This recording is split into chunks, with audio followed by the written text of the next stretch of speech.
Olá, estudante do segundo ano do ensino médio. Bem-vindo a mais um ano onde vamos estudar pelo Regime de Atividades Não Presenciais do Estado, REAMP, enquanto durar a pandemia. Meu nome é Adelina e eu sou sua professora de Química. Nesse primeiro bimestre, o objetivo do conteúdo de Química é relembrar o conteúdo do primeiro ano. Então, no primeiro bimestre, vamos fazer uma revisão básica do conteúdo do primeiro ano do ensino médio. Vamos lá? Então, vamos falar de propriedades dos materiais.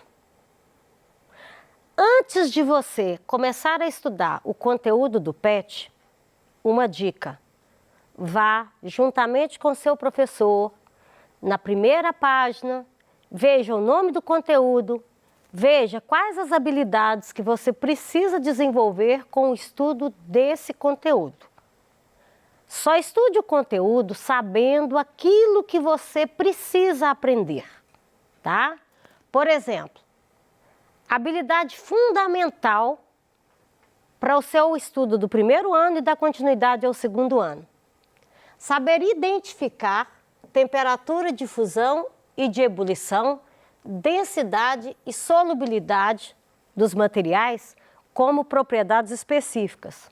Vejam bem, propriedades específicas é um conjunto de características que permitem diferenciar um material do outro, que permitem identificar um material do outro. Ele é identificar um material. Na verdade, as propriedades é a identidade, a impressão digital dos materiais.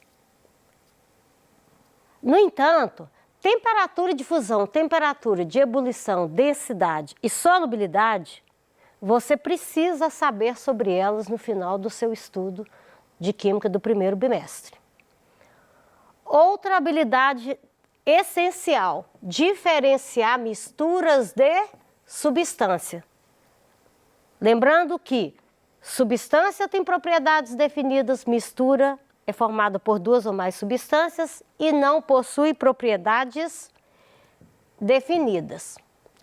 Ainda, outra habilidade fundamental: reconhecer a história do desenvolvimento dos modelos atômicos, ou seja, conhecer quais os modelos, qual o contexto histórico cada um foi elaborado, qual a base experimental. Conte com a ajuda do seu professor para consultar o livro, seu livro didático, para estudar, para olhar esses modelos no PET, e busque também na internet simulações que mostram cada um desses experimentos. Outra habilidade fundamental: saber usar a tabela periódica. Lembrando que a tabela periódica ela é uma organização dos elementos químicos conhecidos até hoje. A tabela periódica ela não é para ser decorada, ela é para ser consultada. Nas aulas de Química do primeiro ano e do ensino fundamental, uma das habilidades necessárias do estudante é saber fazer uso da tabela periódica, é utilizá-la. Vamos começar com as propriedades da matéria. Sabemos que a matéria ela pode ser encontrada nos 3 estados físicos: sólido, líquido e gasoso. O que acontece para a matéria mudar de estado físico? Quando varia a pressão e quando varia a temperatura nas quais o material está submetido, ocorre variação no estado físico do material.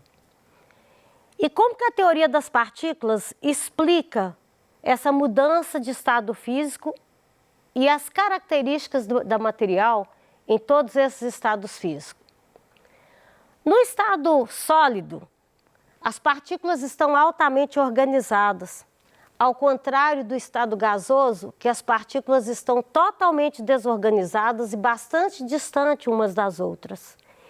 Isso porque, à medida que aumenta a temperatura e diminui a pressão exercida sobre as partículas, elas conseguem obter energia para se movimentar mais e consegue obter maior distância entre elas. Bom, toda substância ela tem uma temperatura específica na qual ela entra em ebulição, na qual ela sofre fusão ou solidificação. Essa temperatura é chamada de ponto de fusão, que é uma propriedade específica da matéria.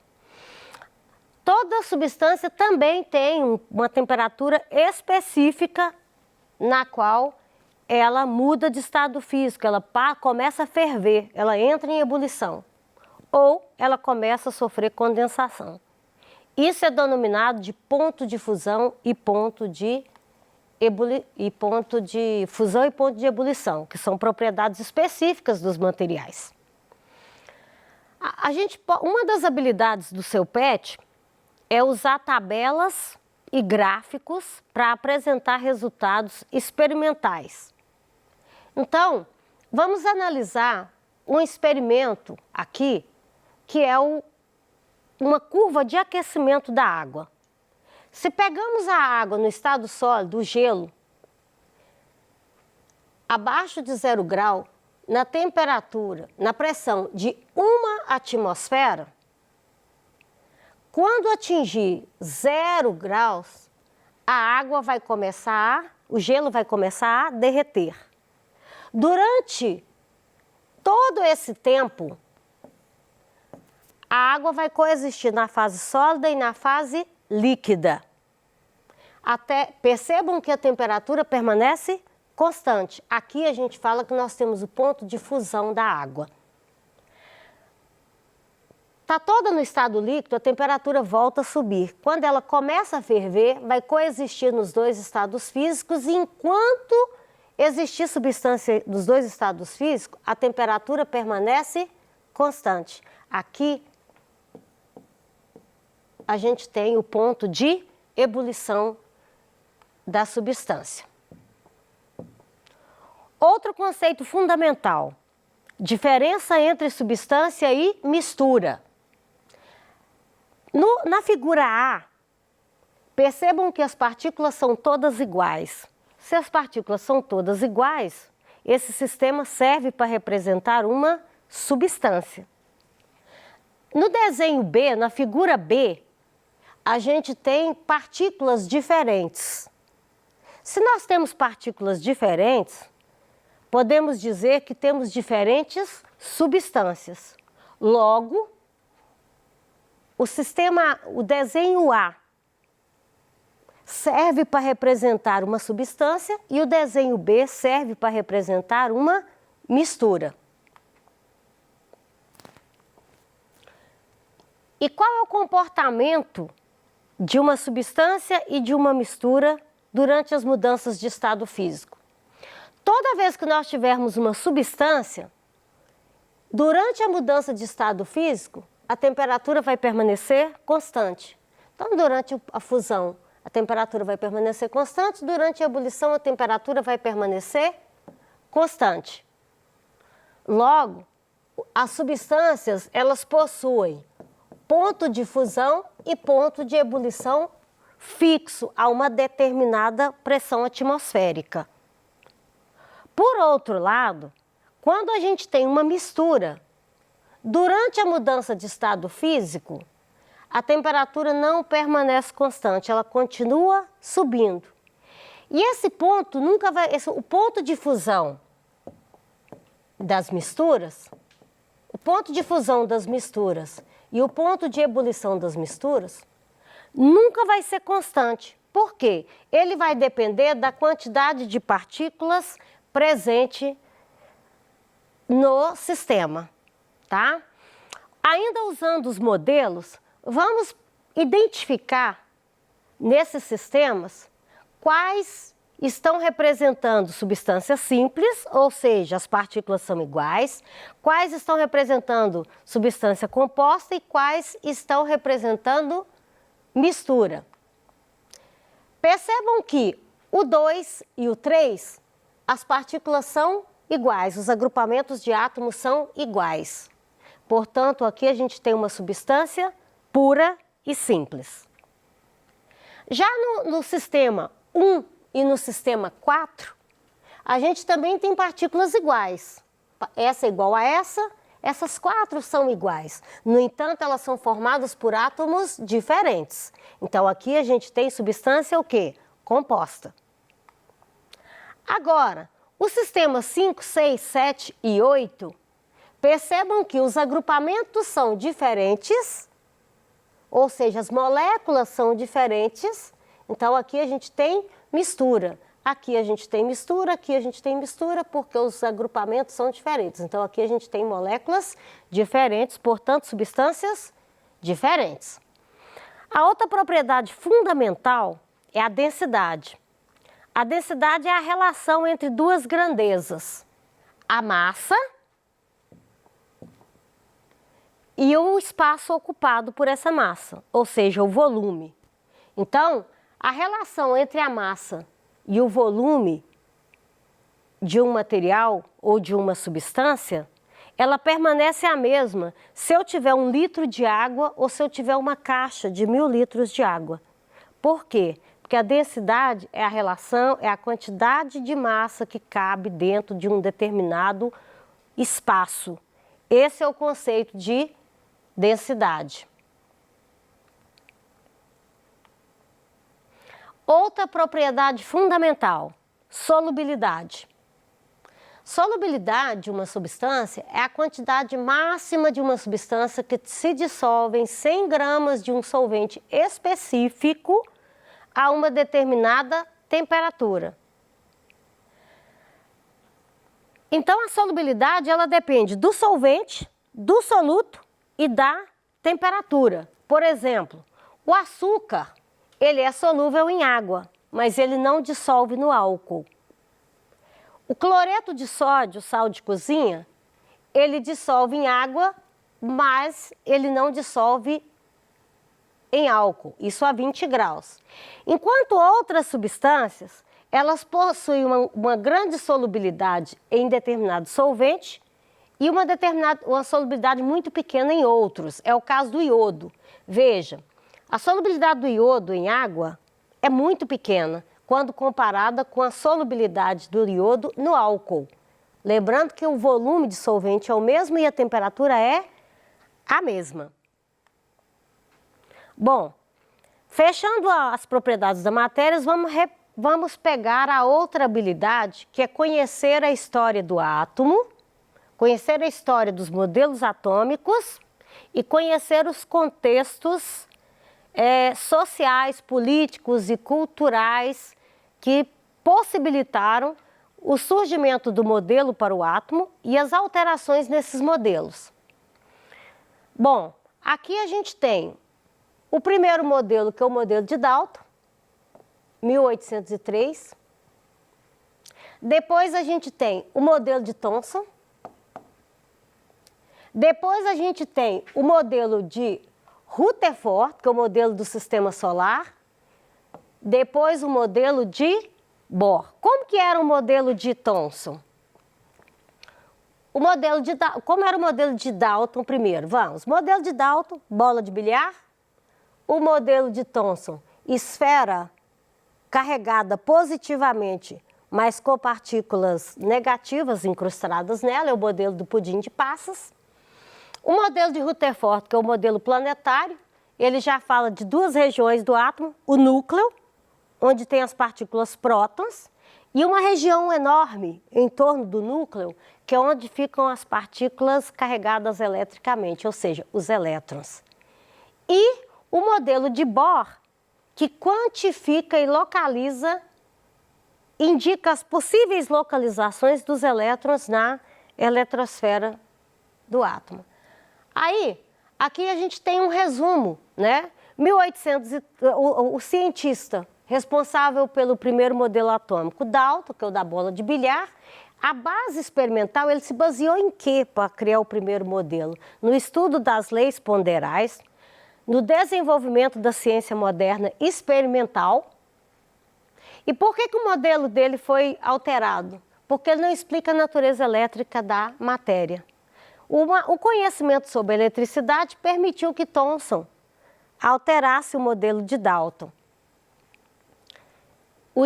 Qual foi a base experimental? O experimento com tubo de raios catódicos. Qual que era o problema com esse modelo? Ele não descrevia a proporção entre o núcleo e a eletrosfera. Aqui a gente tem o modelo de Dalton, cuja base teórica e experimental é o experimento com a lâmina de ouro. Foi substituído porque ele apresentava inconsistência com a física clássica. Depois o modelo de Bohr, que a base teórica dele foi a teoria da quantização de energia, e ele explicava somente o elemento químico hidrogênio. Bem, converse com seu professor sobre cada um desses experimentos e sobre a história de cada um desses modelos. Por fim, a tabela periódica. Os avanços tecnológicos do século XIX permitiram que diversos elementos químicos fossem o quê? Sintetizados. Vários experimentos e pesquisas levaram os cientistas a perceber que existia determinada similaridade entre alguns elementos. E surgiu também a necessidade de catalogar e agrupar esses elementos. Assim nasce o quê? A tabela periódica. Lembrando que a tabela periódica, ela é formada, ela é composta hoje, por 18 colunas ou famílias, que são as linhas verticais, e 7 períodos, que são as linhas horizontais.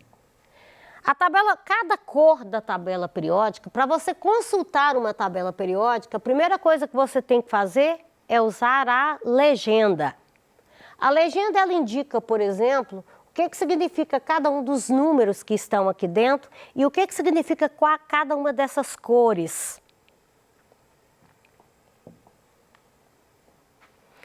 As famílias da tabela periódica também, algumas famílias recebem algumas denominações específicas. Por exemplo, a família dos gases nobres, a família dos halogênios, as famílias dos calcogênios, do nitrogênio. Mas tudo isso você acha na legenda da tabela. Nessa aula, eu fiz um apanhado geral do conteúdo que você precisa rever, juntamente com o seu professor, na primeira e na segunda semana do seu plano de ensino tutorado. Vamos recapitular? Primeiro, você precisa identificar, conhecer as propriedades ponto de fusão, ponto de ebulição, densidade e solubilidade. Você precisa identificar ponto de fusão e ponto de ebulição, identificar quais os estados físicos que as substâncias se encontram de acordo com a temperatura na qual elas estão submetidas, de acordo com o ponto de fusão e o ponto de ebulição delas. Você precisa saber calcular a densidade de uma substância, que é lembrar que a densidade é a relação entre a massa e o volume. Portanto, densidade e volume são grandezas inversamente proporcionais. Aí eu te pergunto, quem pesa mais, 1 quilo de chumbo ou 1 quilo de algodão? Ambos pesam, ambos possuem a mesma massa, 1 quilo. No entanto, eles possuem o quê? Volumes diferentes. Porque o algodão ele é menos denso do que o chumbo.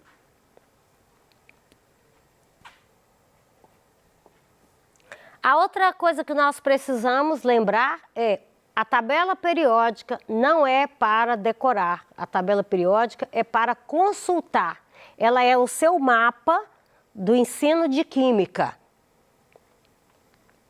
Com relação à história dos modelos atômicos, você precisa conhecer os principais modelos e o que cada um explica e qual o contexto histórico que cada um nasceu, cada um foi criado.